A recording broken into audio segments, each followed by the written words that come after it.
Okay, we're going to begin with looking at the basic interface of your site admin pages. They all do look and operate pretty much the same, where you have these text fields where you put the content for your page. You can type it in or paste it in. Pasting does not always have the best results in terms of how well your page will look, and so one thing you'll want to be familiar with is this edit button. When you click this, there's an option to paste as text.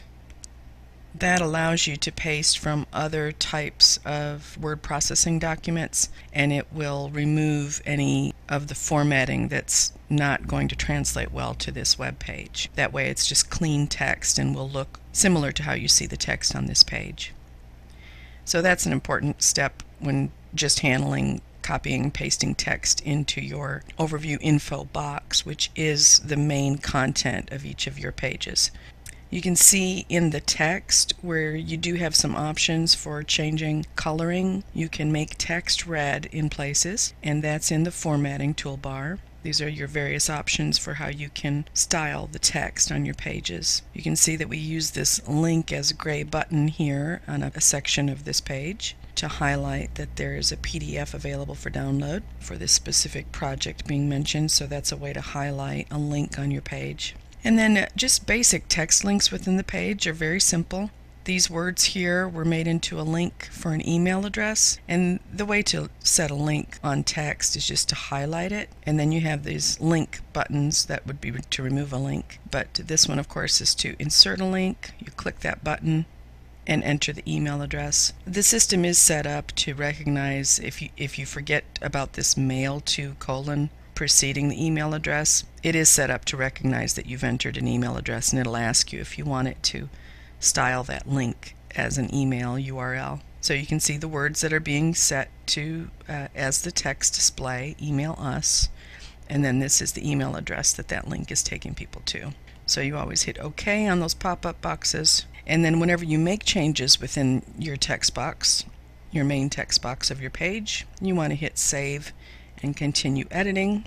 And then you always have in the upper right hand corner the View on Site button, which will open up a new tab in your browser and let you take a look at the page that you've been working on. Make sure it does look the way you wanted it to. So that's a basic view of the text changes available in your pages. We will have separate tutorials on things like side menus. These are a little bit more technical. You notice this page has an Inset Image, which is an option you have on each of your pages. Very simple way to place an inset image on your page is through this feature here that you find right below your main page text. You have the Inset Image feature where you will just browse your hard drive to find an image. Once you find it, you'll upload it there by hitting that open button. And again, remember to save your page. There are several other features in here, again, that some of them will require specific tutorials, but this is one that's good to familiarize yourself with for your home page. If you're not quite ready for it to be presented publicly, when you're finished editing and trying to view the page, you'll want to uncheck that, and then the page will not be displayed for public viewing. It'll still be retained on the server so that you can come back in here to edit it. Just remember that once you're editing it, you'll want to turn the display back on, because the View on Site button won't work if you don't have the displayed button checked. We'll have a separate tutorial about creating the FAQs. All of these features, it's very difficult for you to break anything, so go ahead and play with them. Every page has a call story on it, and it's automatically set to display one randomly based on anything on your page that seems to match the content of a call story.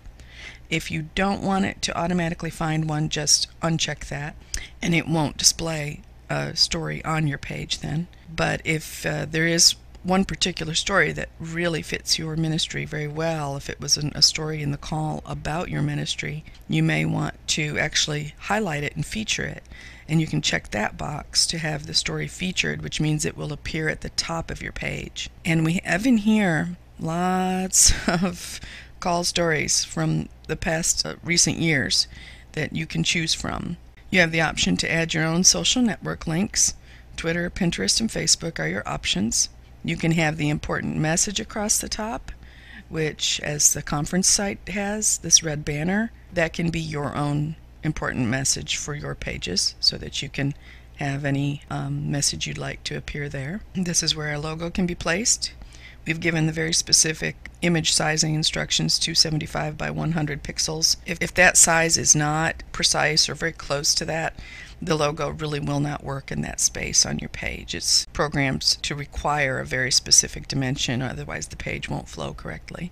That walks you through some of the basics of the interface of all of our site admin pages. So you can jump in and get started.